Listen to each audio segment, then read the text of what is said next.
Hello students. आज हम बात करेंगे 12th कॉमर्स के सब्जेक्ट अकाउंटेंसी की। ठीक है, इसमें हमारे बेटा प्रैक्टिकल क्वेश्चंस चल रहे थे, न्यूमेरिकल क्वेश्चंस चल रहे थे, जिनमें हमने एक्सट्रैक्ट ऑफ बैलेंस शीट और नोट्स टू अकाउंट मेंटेन किया था। लेकिन यदि आप क्वेश्चन नंबर 5 की बात करें, जब आप क्वेश्चन नंबर 5 की बात करते हैं तो क्वेश्चन नंबर 5 की जो स्टार्टिंग होगी वो उसमें आपसे कहा जाएगा कि आपने जर्नल एंट्री करनी है। क्या करनी है? जर्नल एंट्री करनी है। ठीक है ना। तो जो क्वेश्चन नंबर 5 की आपकी शुरुआत होगी, स्टार्ट होगी, उन क्वेश्चंस में आपको जर्नल एंट्री करनी होगी। पहले आप थोड़ा सा प्रैक्टिकल ये समझिए कि कैसे होता है। सपोज कंपनी ने शेयर इशू किए हैं। क्या इशू किए हैं? कंपनी ने शेयर इशू किए हैं और एक शेयर का प्राइस 10 रुपीस है। कितना है? 10 रुपीस है। तो कंपनी मैंने आपसे पहले भी डिस्कस किया था कि कंपनी उस प्राइस को एक साथ नहीं लेती बल्कि इंस्टॉलमेंट में लेती है। जैसे सपोज 10 रुपीस का प्राइस है तो कंपनी ने क्या किया, जब शेयर इशू किया तो शेयर इशू करने की आपको जर्नल एंट्री करनी है। उन क्वेश्चंस में आपको दिया होगा कि जैसे सपोज शेयर 10 रुपीस का है तो मैंने आपको पहले भी बताया था कि 10 रुपीस एक साथ नहीं आते हैं बल्कि इन 10 रुपीस को हम इंस्टॉलमेंट में डिवाइड कर लेते हैं। जैसे एप्लीकेशन पर 3 रुपीस है, अलॉटमेंट पर 3 रुपीस है, फर्स्ट कॉल पर 2 रुपीस है, फाइनल कॉल पर 2 रुपीस है। यदि आप इनका सम करोगे तो 10 रुपीस हो जाएंगे। ठीक है, तो कंपनी ने अपने 10 रुपीस इंस्टॉलमेंट में डिवाइड कर दिए। मैं आपको बताऊं, जब आप जर्नल एंट्री करेंगे तो हर एक चीज की 2 एंट्री होंगी, 2 एंट्रीज होंगी। एप्लीकेशन की भी 2 एंट्रीज होंगी, अलॉटमेंट की भी 2 एंट्रीज होंगी, फर्स्ट कॉल की भी 2 एंट्रीज होंगी और फाइनल कॉल की भी 2 एंट्रीज होंगी। तो हर एक आइटम की कितनी एंट्री होंगी? 2 एंट्रीज होंगी। एप्लीकेशन की भी 2 एंट्रीज होंगी, अलॉटमेंट की भी 2 एंट्रीज होंगी, फर्स्ट कॉल की भी 2 एंट्रीज होंगी और फाइनल कॉल की भी 2 एंट्रीज होंगी।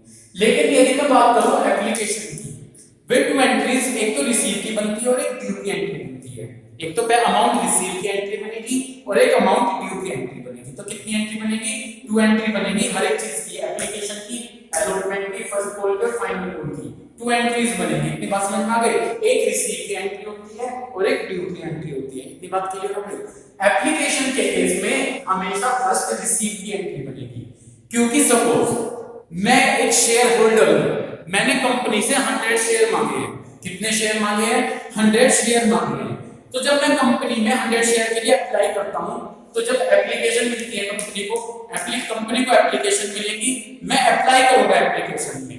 तो जब मैं अप्लाई करूंगा ना तो एट दैट टाइम मैं एडवांस पैसे के साथ अप्लाई करूंगा।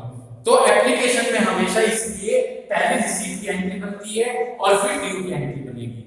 एप्लीकेशन में रिसीव की एंट्री क्यों बनेगी? क्योंकि जब एक बंदा अप्लाई करता है तो वह एडवांस पैसे के साथ अप्लाई करता है कंपनी में। तो इसलिए एप्लीकेशन में जब हम अप्लाई करेंगे, एप्लीकेशन देखेगी कि हमें शेयर चाहिए तो हम एडवांस पैसे के साथ अप्लाई करते हैं। तो इसलिए एप्लीकेशन के केस में पहले रिसीव की एंट्री होगी और जब कंपनी का डायरेक्टर शेयर्स को अलॉट करेगा, अलॉटमेंट का मतलब शेयर देगा कि इतने बंदे को इतने शेयर दिए, इसको इतने शेयर दिए। तो जब डायरेक्टर अलॉट करेगा उस डेट पर एप्लीकेशन की ड्यू की एंट्री बनेगी। समझ गए? तो एप्लीकेशन के केस में पहले किस चीज की एंट्री बनेगी? रिसीव की, क्योंकि जब बंदा अप्लाई करता है तो वो एडवांस पैसे के साथ अप्लाई करता है, एडवांस अमाउंट के साथ अप्लाई करता है। एडवांस पैसे के साथ अप्लाई करने के कारण एप्लीकेशन में पहले रिसीव की एंट्री बनेगी और जिस डेट पर डायरेक्टर शेयर का अलॉटमेंट करेगा, शेयर अलॉट करेगा, देगा कि इसको इतने शेयर दिए जा रहे हैं, इसको इतने शेयर दिए जा रहे हैं, उस डेट पर एप्लीकेशन की ड्यू की एंट्री, जर्नल एंट्री बनेगी। लेकिन मैं अलॉटमेंट की बात करूं, फर्स्ट कॉल की बात करूं, फाइनल कॉल की बात करूं, इन तीनों के केस में जब पैसा रिसीव करने का ड्यू डेट आ जाएगी, जब पैसा रिसीव करने की ड्यू डेट आ जाएगी तो कंपनी वाले शेयर होल्डर को रिमाइंड कराते हैं कि अब आपको पैसे देने का टाइम आ गया है। तो एप्लीकेशन में, अलॉटमेंट में, फर्स्ट कॉल में, फाइनल कॉल में पहले ड्यू की एंट्री बनेगी। कंपनी वाले शेयर होल्डर को रिमाइंड कराएंगे कि पैसा देने का टाइम आ चुका है। तो अलॉटमेंट, फर्स्ट और फाइनल में पहले ड्यू की एंट्री बनेगी और फिर रिसीव की एंट्री बनेगी। आप बात क्लियर कर रहे हैं? तो कंपनी का अगर शेयर 10 रुपीस का है, कंपनी एक साथ नहीं लेता बल्कि इसे इंस्टॉलमेंट में डिवाइड कर लेगा। जैसे एप्लीकेशन पर 3, अलॉटमेंट पर 3, फर्स्ट कॉल पर 2, फाइनल कॉल पर 2। क्लियर है बात आपके? एप्लीकेशन में हमें हर आइटम्स की, चारों आइटम्स की, एप्लीकेशन, अलॉटमेंट, फर्स्ट और फाइनल कॉल की 2 एंट्रीज बनती हैं। हर एक ईच आइटम की 2 एंट्री होगी, रिसीव की और ड्यू की। लेकिन यदि मैं बात करूं एप्लीकेशन के केस में, जब एक बंदा अप्लाई करता है तो एडवांस तो एप्लीकेशन के केस में पहले रिसीव की एंट्री बनेगी और फिर जिस डेट पर डायरेक्टर शेयर्स का अलॉटमेंट करेगा उस डेट पर एप्लीकेशन की ड्यू की एंट्री बन जाएगी। ओके, तो एप्लीकेशन के केस में पहले रिसीव की जनरल एंट्री फिर ड्यू की। लेकिन यदि मैं बात करूं अलॉटमेंट की, फर्स्ट और फाइनल कॉल की, इन तीनों के केस में पहले ड्यू की एंट्री बनेगी, क्योंकि पहले कंपनी वाले शेयर होल्डर को रिमाइंड कराते हैं कि आपका पैसे देने का टाइम आ चुका है। तो मैं बात करूं अलॉटमेंट फर्स्ट और फाइनल कॉल में पहले किसकी एंट्री बनेगी? पहले ड्यू की एंट्री बनेगी और फिर इन तीनों के केस में रिसीव की एंट्री बनेगी। क्लियर है ये बात? अब मैं आपको एक बात और समझाना चाहूंगा, जब इस तरह से एप्लीकेशन अलॉटमेंट फर्स्ट और फाइनल कॉल के क्वेश्चंस आ जाते हैं और आपसे क्वेश्चंस में शेयर इशू करने की जनरल एंट्री करने के लिए कहा जाता है, आपको एक टेबल बनानी है। आपको क्या बनानी है? एक टेबल बनानी है। पहले आप ध्यान से समझिएगा, इस टेबल का इतना इंपॉर्टेंट रोल है। अगर आप ये टेबल सीख गए तो जनरल एंट्री आपको याद नहीं करनी पड़ेगी, लर्न नहीं करनी पड़ेगी, बल्कि इसी टेबल से आप जनरल एंट्री क्लियर करेंगे। जब आप इस तरह के क्वेश्चंस करें तो आप एक टेबल बनाएंगे 6 कॉलम्स की। कितने कॉलम्स की? 6 कॉलम्स की। पहला कॉलम होगा शेयर का। पहला कॉलम किसका होगा? शेयर्स का। यदि क्वेश्चन में आपको ओनली शेयर्स दे रखे हैं, खाली शेयर है, तो शेयर लिख दीजिएगा इस कॉलम में। यदि इक्विटी शेयर है तो इक्विटी शेयर लिख दीजिएगा। यदि प्रेफरेंस शेयर है तो प्रेफरेंस शेयर लिख दीजिएगा। ये तो आपका फर्स्ट कॉलम हो गया। इस शेयर के कॉलम में आप जितना एक शेयर का प्राइस होगा वो फीड कर दीजिए। जब मैं क्वेश्चन नंबर 5 करूंगा तो क्वेश्चन नंबर 5 में 1 शेयर का प्राइस 10 रुपीस है, तो यहां पर हमने 10 रुपीस लिखा। फर्स्ट कॉलम की है, फर्स्ट कॉलम में शेयर लिख लीजिएगा, इक्विटी शेयर होगा इक्विटी शेयर लिख लीजिएगा, प्रेफरेंस शेयर होगा प्रेफरेंस शेयर लिख लीजिएगा, और जितने का एक शेयर होगा उसका प्राइस लिख लीजिएगा। सेकंड कॉलम है हमारा शेयर कैपिटल का। किसका कॉलम है? शेयर कैपिटल का। ऐसे शेयर कैपिटल में इक्विटी शेयर है तो यहां पे शेयर इक्विटी शेयर कैपिटल लिख दीजिएगा। प्रेफरेंस शेयर कैपिटल होंगे तो प्रेफरेंस शेयर कैपिटल लिख दीजिएगा, और ओनली शेयर्स हैं तो शेयर कैपिटल लिख दीजिएगा। शेयर कैपिटल लिख के ड्यू लिखकर छोड़ दीजिएगा। क्या लिख दीजिएगा? ड्यू। इतनी बात क्लियर हो गई। तीसरा कॉलम आपका रिसीव का होगा। तीसरा कॉलम क्या होगा? रिसीव का होगा। इस क्वेश्चन में क्वेश्चन नंबर 5 में केवल यहां तक की टेबल यूज होगी, लेकिन मैं आपको फर्दर इस पूरी टेबल पर एक्सप्लेन कर रहा हूं कि क्या-क्या होगा। तो फर्स्ट कॉलम क्लियर हो गया शेयर्स का, जहां पर इंडिविजुअल ईच शेयर का प्राइस लिख दिया जाएगा 10 रुपीस। उसके बाद शेयर कैपिटल ड्यू लिख दीजिएगा। उसके बाद रिसीव का कॉलम हो जाएगा। नेक्स्ट है कॉलिंग एरियर। कॉलिंग एरियर का मतलब है अगर कोई शेयर होल्डर हमारे पैसे नहीं देगा। क्वेश्चन में बता देंगे करते हुए एंट्री कि एक बंदे के पास 100 शेयर्स थे, उसने फर्स्ट कॉल के पैसे नहीं दिए और फाइनल कॉल के पैसे नहीं दिए, तो ये कॉलिंग एरियर उस चीज के लिए मेंटेन करेंगे। समझ गए? कॉलिंग एरियर का मतलब है अगर कोई शेयर होल्डर हमारे पैसे नहीं देता है तो इस कॉलिंग एरियर को हम तब करेंगे। जैसे कि एग्जांपल है 100 शेयर्स एक शेयर होल्डर के पास 100 शेयर्स थे, उसने फर्स्ट और फाइनल कॉल के पैसे नहीं दिए, तो कॉलिंग एरियर का मतलब होगा अगर कोई शेयर होल्डर हमारे पैसे नहीं देता। क्वेश्चन में साफ इंडिकेट किया गया होगा, जैसे कि फर्स्ट और फाइनल के पैसे नहीं दिए, तो आप इस कॉलिंग एरियर को यूज करेंगे। नेक्स्ट है calling advance. Basically calling advance तब यूज किया जाएगा, सपोज एक एग्जांपल से समझिए। जैसे कहा गया कि एक शेयर होल्डर था, जब वो अलॉटमेंट के पैसे देने आया, किसके पैसे देने आया? अलॉटमेंट के पैसे देने आया, तो वो फर्स्ट और फाइनल कॉल के पैसे भी दे गया। यहाँ एक बात रिमेंबर रखना, ध्यान रखना, अलॉटमेंट का तो टाइम हो चुका था पैसे देने का। कहा गया होगा कि एक शेयर होल्डर अलॉटमेंट के पैसे देने आया, वो साथ में फर्स्ट कॉल और फाइनल कॉल के पैसे दे गया, तो एडवांस किसके दे गया? अलॉटमेंट को तो देना ही था उसे, वो फर्स्ट कॉल के भी दे गया और फाइनल कॉल के भी दे गया। This is called calling advance. तो इस कॉलिंग एडवांस कॉलम का यूज कहां पर किया जाएगा? जहां क्वेश्चन में साफ इंडिकेट होगा कि एक शेयर होल्डर अलॉटमेंट के पैसे देने आया, वो फर्स्ट और फाइनल के भी दे गया। फिर बात कर रहा हूं, ध्यान रखना, अलॉटमेंट का तो देने का टाइम हो गया था, फर्स्ट और फाइनल के वो एडवांस दे गया है, तो at that time calling advance column का यूज करेंगे। अब मोस्ट इंपॉर्टेंट एडवांस कॉलम, इस एडवांस को हम ओवर सब्सक्रिप्शन कहते हैं। ये जो एडवांस कॉलम है ये किसको रिप्रेजेंट करेगा? ओवर सब्सक्रिप्शन कॉलम को रिप्रेजेंट करेगा। मैंने यहां पर केस लिखा है, सपोज जो हम क्वेश्चन नंबर 5 करेंगे उसमें कहा गया है कि कंपनी ने 50,000 शेयर इशू किए, पब्लिक को इशू किए कि आप आइए हमारे 50,000 शेयर्स खरीद लीजिए। ठीक है, शेयर कैपिटल ड्यू वाले कॉलम में वो शेयर फिल होंगे जो शेयर पब्लिक लेती है, खरीदती है। जितने शेयर पब्लिक सब्सक्राइब या परचेज करेगी वो शेयर यहाँ पर लिख देंगे। अब मेरे एक एग्जांपल से समझिए, मैं एक एग्जांपल ले रहा हूँ, ये क्वेश्चन नहीं है, मैं एक एग्जांपल ले रहा हूँ। सपोज कंपनी ने इशू किए शेयर 50,000, कंपनी 50,000 शेयर इशू कर रहा है और पब्लिक 50 के 50,000 शेयर सब्सक्राइब कर रहे हैं, तो एट दैट टाइम आप टेबल में 50,000 फिल करेंगे। क्लियर है पॉइंट? जितने शेयर इशू करे पब्लिक ने उतने ही शेयर सब्सक्राइब कर लिए।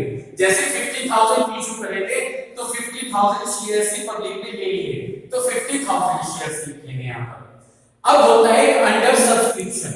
अंडर सब्सक्रिप्शन का मतलब है कंपनी ने इशू किए 50,000 शेयर, 50,000 शेयर इशू करे और पब्लिक कहती है तो 45 चाहिए, कम चाहिए, तो एट दैट टाइम यहाँ 45,000 शेयर फिल करेंगे।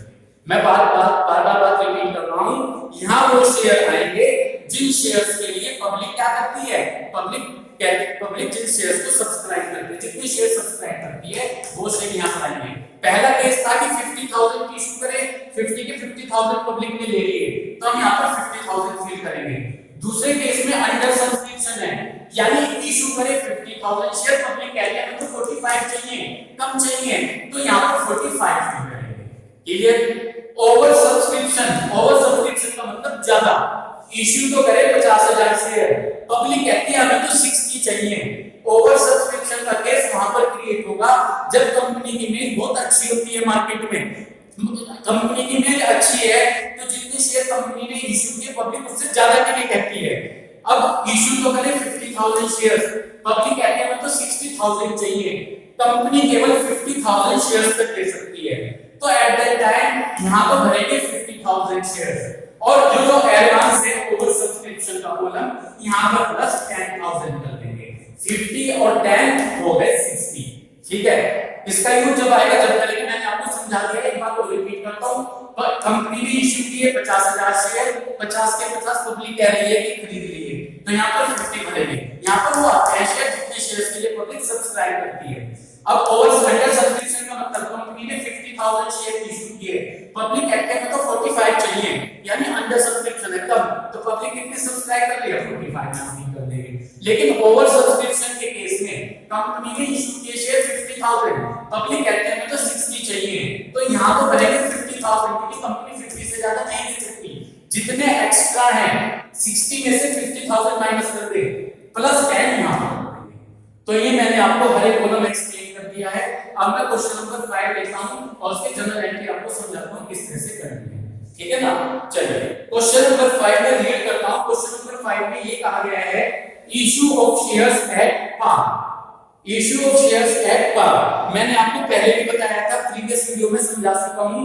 जब शेयर इशू करते हैं, पार का मतलब है 10 का शेयर 10 रुपए में, कंपनी का शेयर 10 रुपीस है और कंपनी ने उसे 10 में ही इशू कर दिया है। ओके, एक होता है एट प्रीमियम, कंपनी का शेयर 10 रुपीस था, कंपनी ने उसे 2 रुपीस एक्स्ट्रा में इशू किया, यानी 12 रुपीस में इशू किया, वो होता है प्रीमियम का केस। और ये ध्यान रखिएगा शेयर कभी डिस्काउंट पर इशू नहीं होते हैं। शेयर जो इशू होंगे वो इशू होंगे ओनली पार और प्रीमियम पर। इतनी बात क्लियर हो गई? तो हमारा पहले पार का क्वेश्चन है कि 10 रुपीस का शेयर है, कंपनी उसे 10 रुपीस पर इशू कर रही है। रामा कंपनी ने इशू करे 50,000 शेयर्स। कितने शेयर इशू कर रही है रामा कंपनी? 50,000 शेयर्स इशू कर रही है, 10 रुपीस का है, 10 रुपीस का है। ठीक है ना? यानी शेयर का प्राइस 10 रुपीस है, यहाँ पर 10 रुपीस फिल कर लीजिए, मैंने आपको बताया था। डिवाइड किया है 10 रुपीस को, एप्लीकेशन पर गए हैं 3 रुपीस, लिख लीजिए एप्लीकेशन पर 3 रुपीस है। अलॉटमेंट पर गए हैं 3 रुपीस, अलॉटमेंट पर 3 रुपीस लिखिए। फर्स्ट कॉल पर गए हैं 2 रुपीस और फाइनल कॉल पर गए हैं 2 रुपीस। इतनी बात समझ आ गई? तो कंपनी ने 50,000 शेयर्स इशू किए हैं, 10 रुपीस का एक शेयर है, एप्लीकेशन पर 3 हो गए, अलॉटमेंट पर 3 हो गए, फर्स्ट पर 2 हो गए और फाइनल पर 2 हो गए। आगे क्वेश्चन में कहा गया है all the share were subscribe.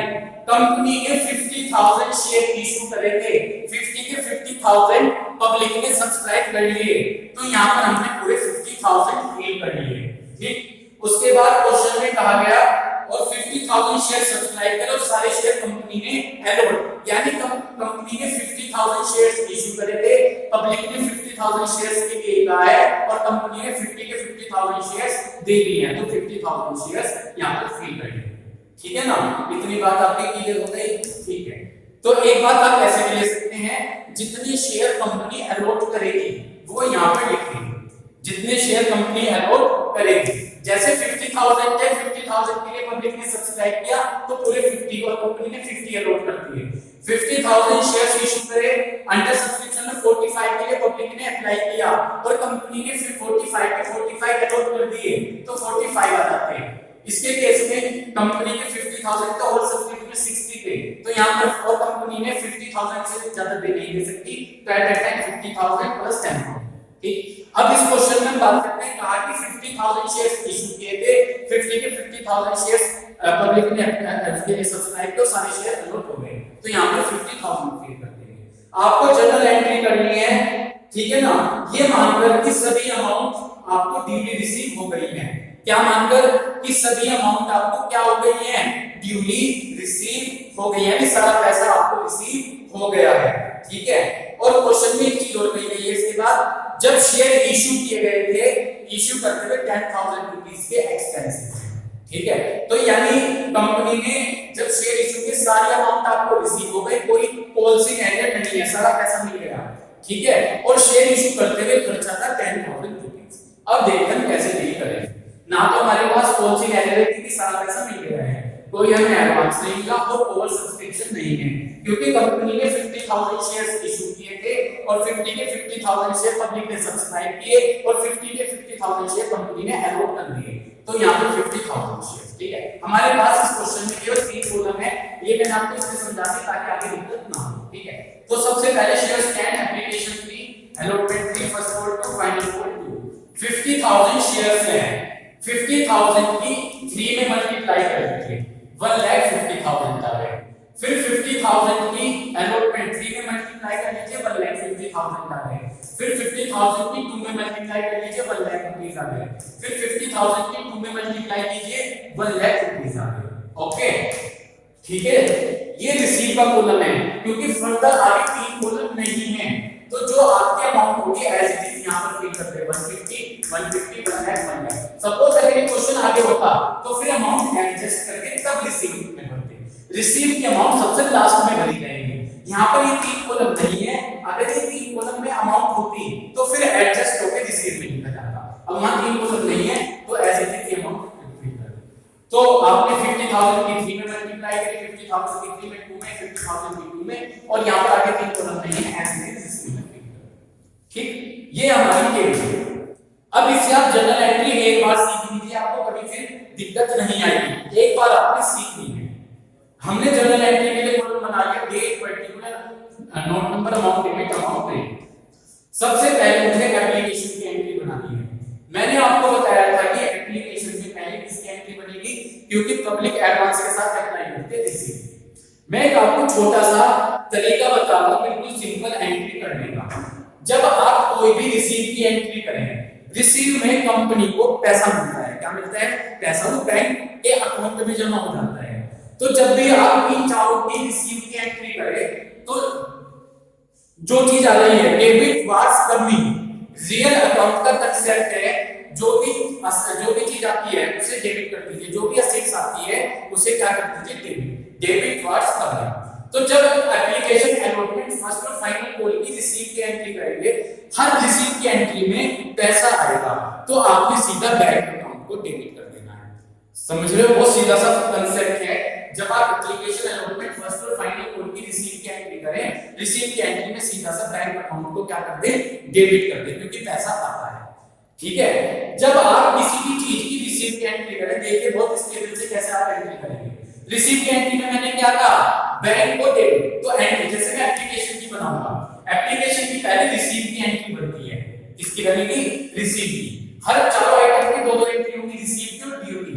लेकिन एप्लीकेशन के केस में पहले रिसीव की, ड्यू की, और तीनों केस में अलॉटमेंट फर्स्ट और फाइनल में पहले ड्यू की फिर रिसीव की। अब सबसे पहले आप एंट्री देखिए, ठीक है जी, स्टार्ट करें। एप्लीकेशन की एंट्री बनेगी फर्स्ट रिसीव की। जब एप्लीकेशन की एंट्री बनी तो कंपनी के पास पैसा आया,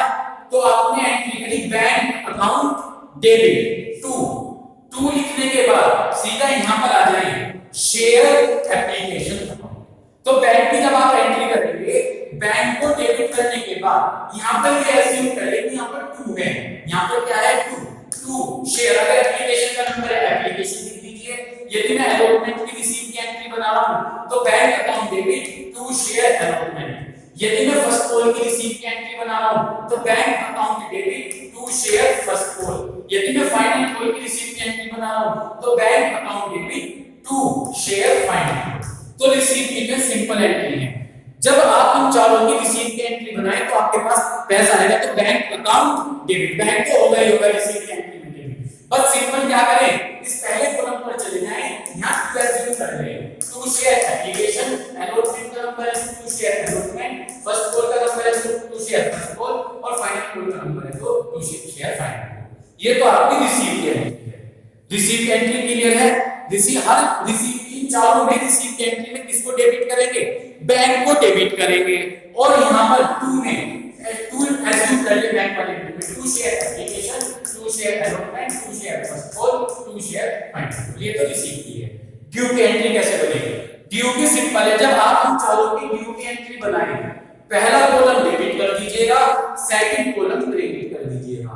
दोबारा से सुन लें, जब आप ड्यू की एंट्री बनाएं, पहला column first column debit, second column credit. ये ड्यू की एंट्री का कांसेप्ट है। दोबारा से रिपीट कर रहा हूं, ड्यू की एंट्री में पहले कॉलम को डेबिट करते हैं, दूसरे कॉलम को क्रेडिट करते हैं। चलिए अब मैं एंट्री पर आता हूं। जर्नल एंट्री सबसे पहले एप्लीकेशन की एंट्री बनेगी। एप्लीकेशन की 2 एंट्री होंगी, फर्स्ट रिसीव की एंट्री बनेगी, सेकंड ड्यू की।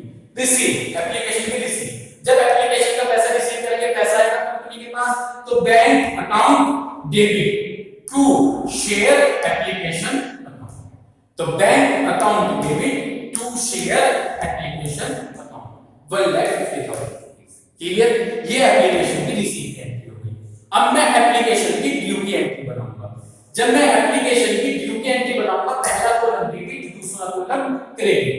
तो पहला column debit share application account debit, लिखा है ड्यू में शेयर एप्लीकेशन अकाउंट डेबिट।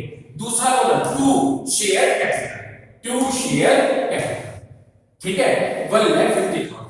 देखिए रिसीव की अमाउंट है और ये ड्यू वाली एंट्री की अमाउंट है। ये रिसीव की, जब मैंने रिसीव की एंट्री करी बैंक अकाउंट डेबिट पे 2 शेयर एप्लीकेशन, ये भी रिसीव की अमाउंट 150।